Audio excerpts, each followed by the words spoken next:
ఖమ్మం జిల్లా సత్తుపల్లి మండలం గంగారం గ్రామంలో నూతన బస్ షెల్టర్ నిర్మాణం చేపట్టారు. తమ తల్లిదండ్రుల జ్ఞాపకార్థంగా గ్రామంలో వెంకట్రామిరెడ్డి అనే వ్యక్తి బస్ షెల్టర్ను నిర్మించారు. ఎమ్మెల్యే రాగమైతో కలిసి ప్రారంభించిన మంత్రి తుమ్మల నాగేశ్వరరావు గ్రామస్తుల సౌకర్యార్థం బస్ షెల్టర్ నిర్మించడం గొప్ప విషయమని వెంకట్రామిరెడ్డి అభినందించారు.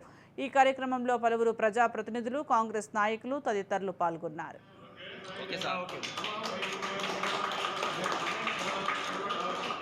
Good.